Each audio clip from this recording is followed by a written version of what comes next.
అసలు ఈ సృష్టి ఎలా పుట్టింది? ఇది మనందర్నీ ఎప్పటినుంచో తొలిచేస్తున్న ప్రశ్న కదా. ఈ అనంత విశ్వం రహస్యాన్ని అర్థం చేసుకోవడానికి మనం రెండు వేర్వేరు దారుల్లో ప్రయాణించబోతున్నాం. ఒకటి సైన్స్ దారి, అంటే ప్రయోగశాల నుంచొచ్చింది. ఇంకొకటి వేల సంవత్సరాల నాటి మన వేదాల దారి. ఈ రెండు మార్గాలు చివరికి ఎక్కడ కలుస్తాయో చూద్దాం రండి. సరే, మన ప్రయాణాన్ని ఒకే ఒక్క సింపుల్ కానీ చాలా లోతైన ప్రశ్నతో మొదలు పెడదాం. ఈ నక్షత్రాలు, ఈ గ్రహాలు, అసలు మనం ఇవన్నీ ఎలా వచ్చాయి? ఈ మూలాన్ని వెతుక్కుంటూ వెళ్తే మన అన్వేషణ మనల్ని ఎక్కడికి తీసుకెళ్తుందో చూద్దాం. సరే, ముందుగా సైన్స్ ఏం చెబుతుందో చూద్దాం. ఇప్పుడున్న మోడర్న్ సైన్స్ ప్రకారం సృష్టి కథ బిగ్ బ్యాంగ్ థియరీతో మొదలవుతుంది. ఈ విశ్వం పుట్టుక గురించి మన దగ్గరున్న అత్యంత బలమైన శాస్త్రీయ వివరణ ఇదే. సైన్స్ చెప్పేది వింటే నిజంగా ఆశ్చర్యంగా ఉంటుంది. సుమారు 13.8 బిలియన్ సంవత్సరాల క్రితమంట ఈ మొత్తం విశ్వం, మనం చూస్తున్న ప్రతిదీ ఒక చిన్న చుక్కలో, అణువు కన్నా చిన్న చుక్కలో ఇమిడిపోయి ఉండేదట. అక్కడ్నుంచి ఒకేసారి భళ్ళున పేలి విపరీతమైన వేగంతో విస్తరించడం మొదలైంది. మొదట్లో అంతా శక్తి మాత్రమే, ప్యూర్ ఎనర్జీ. లక్షలేళ్లు గడిచాక ఆ శక్తి నెమ్మదిగా గడ్డకట్టి పదార్థంగా మారింది. ఆ తర్వాతే మనమిప్పుడు చూస్తున్న ఈ నక్షత్రాలు, గెలాక్సీలు అన్నీ పుట్టాయి. అంటే ఇక్కడ ఏం జరిగిందో గమనించారా? ఒక క్లియర్ ప్యాటర్న్ ఉంది. కంటికి కనిపించని, అసలు రూపమే లేని ఒక శక్తి నుంచి మెల్లమెల్లగా ఈ భౌతిక ప్రపంచమంతా పుట్టుకొచ్చింది. అంటే సూక్ష్మం నుంచి స్థూలం వైపనమాట. అద్భుతం కదా? సరే, ఇది సైన్స్ చెప్పే కదా. ఇప్పుడు ఇంకో దారిలోకి వెళ్దాం. మన వేదాలు ఏం చెప్తున్నాయో చూద్దాం. వేదాల ప్రకారం సృష్టి ఏదో పదార్థంతోనో శక్తితోనో మొదలవ్వలేదు. అన్నిటికన్నా ముందున్న ఒక స్థితి నుంచి మొదలైంది. అవ్యక్తం. వేదాల కథకు ఇదే మూలం. దీన్ని ఖాళీ, శూన్యం అనుకోవద్దు. అస్సలు కాదు. ఇది ఎలా ఉంటుందంటే, ఒక విత్తనం లోపల ఓ పెద్ద చెట్టు దాగి ఉన్నట్టు. సృష్టికి కావాల్సిన ప్రతీదీ, ఆ పొటెన్షియల్ అంతా దానిలోనే ఉంటుంది. కాని ఇంకా బయట పడలేదంతే. ఒక్కసారి కళ్ళు మూసుకుని ఊహించుకోండి. ఆదిలో ఏమీ లేదు. వెలుతురు లేదు, చీకటి లేదు, సమయం కూడా లేదు. ఉన్నదల్లా ఈ రూపం లేని, హద్దుల్లేని అవ్యక్తం మాత్రమే. ఆ అనంతమైన నిశ్శబ్దంలోంచి మొదటి స్పందన పుట్టింది. ఇది బిగ్ బ్యాంగ్ లాంటి భౌతికమైన పేలుడి కాదు. అదొక సంకల్పం.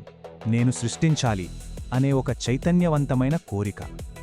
సో వేదాల ప్రకారం సృష్టికి మూలం ఒక కాన్షియస్ ఇంటెన్షన్, ఒక ఉద్దేశం.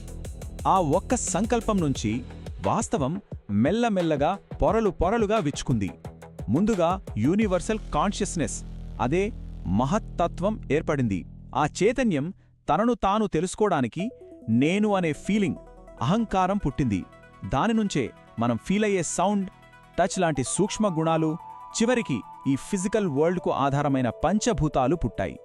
ఓకే, ఇప్పటిదాకా మనం రెండు వేర్వేరు కథలు విన్నాం కదా. ఒకటి సైన్స్ చెప్పింది, ఇంకొకటి వేదాలు చెప్పింది. ఒకటి ప్రయోగాల మీద ఆధారపడింది, ఇంకొకటి అంతర్దృష్టి మీద.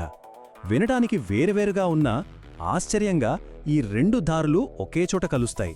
ఆ పాయింట్ ఏంటో ఇప్పుడు చూద్దాం. ఇక్కడే ఉంది అసలైన మ్యాజిక్.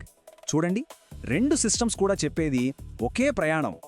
కంటికి కనిపించని ఒకే ఒక మూలం నుంచి ఈ రకరకాల ప్రపంచం పుట్టిందని. సైన్స్ దాన్ని సింగ్యులారిటీ నుంచి శక్తి, శక్తి నుంచి పదార్థం అని చెప్తే, వేదాలు అవ్యక్తం నుంచి చైతన్యం, చైతన్యం నుంచి భౌతిక ప్రపంచం అంటున్నాయి. చూసారా, మాటలు వేరు కావచ్చు, కాని కథ మాత్రం ఒక్కటే. ఈ పోలిక ఇక్కడితో ఆగలేదు, ఇంకా లోతుగా ఉంది.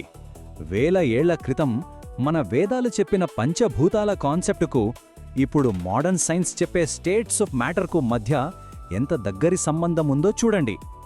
ఆకాశమంటే స్పేస్, వాయువు అంటే గ్యాసెస్, అగ్ని అంటే ఎనర్జీ లేదా ప్లాజ్మా, జలం అంటే లిక్విడ్స్, భూమి అంటే సాలిడ్స్.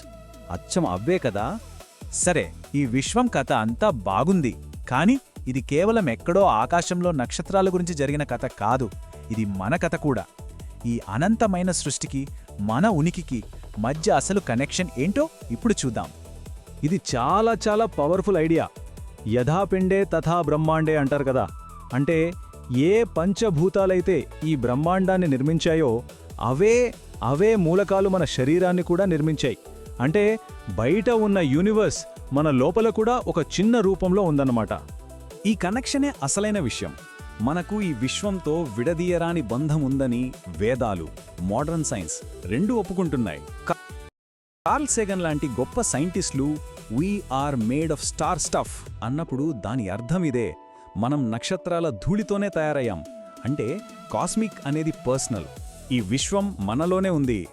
సో ఫైనల్గా చూస్తే ఈ రెండింటిని మనం శత్రువులుగా చూడాల్సిన పనిలేదు. రెండు ఒకదానికొకటి పూరకాలు. సైన్స్ ఈ సృష్టి ఎలా జరిగింది అనే మెకానిజం చెప్తుంది. వేదాలు దాని వెనుక ఉన్న అర్థమేంటి, దాని ఉద్దేశమేంటి అని వివరిస్తాయి.